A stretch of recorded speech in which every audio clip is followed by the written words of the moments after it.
ব্যবসা একটা বুদ্ধির খেলা। Motivational story. লেখক বিল্লাল রাজু। প্রথম কাল ২৭-৩-২৬। পাঠে আমি জারিয়াত। বন্ধুরা, দুটো পাকনা কথা বলার আগে একটা গল্প বলে নেই।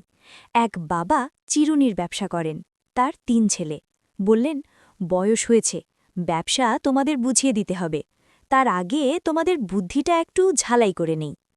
৩ ছেলেকে ডাকলেন, বললেন, ওই যে পাহাড়ে বৌদ্ধ ভিক্ষু আশ্রম দেখছ, ওখানে চিরুনি বিক্রি করে দেখাতে হবে। যে ভালো করবে তাকে ব্যবসার দায়িত্ব দেব। ৩ জনই বলল, ওরা তো ন্যাড়া মাথা, চিরুনি বিক্রি কিভাবে সম্ভব? বাবা বললেন, বুদ্ধি থাকলে উপায় একটা বেরোবেই।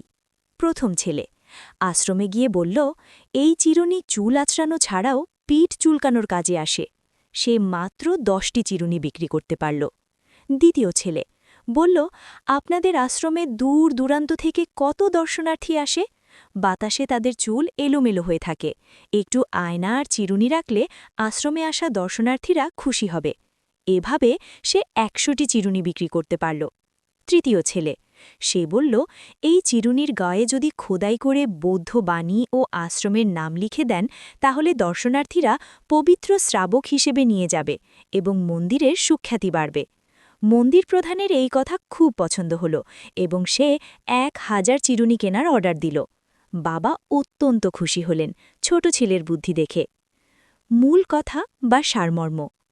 আমরা অনেক সময় মনে করি সামনে কোনো সুযোগ নেই, কিন্তু একটু দৃষ্টি আর চিন্তা বদলালে সাধারণ জিনিস থেকেও অনেক বড় অর্জন সম্ভব। সমস্যা সবখানেই থাকে, কিন্তু বুদ্ধি খাটিয়ে সেই সমস্যাকে সুযোগে রূপান্তর করা পারাই হল সাফল্যের মূল চাবিকাঠি।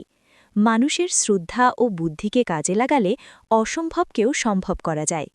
মার্কেটে কিছু দোকানই কিছুই বেচে না, কিছু দোকান সাধারণ বেচাকেনা করে, আর একটা দোকানে সারাক্ষণ ভিড় থাকে।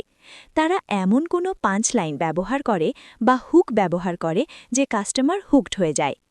অতএব ব্যবসা করতে ব্যবহারও বুদ্ধি লাগে। আল্লাহ পাক সবাইকে শুভবুদ্ধি দান করুন, আমিন। আমি কিন্তু একটা লাইক শেয়ার সাবস্ক্রাইব পাওনা ছিলাম।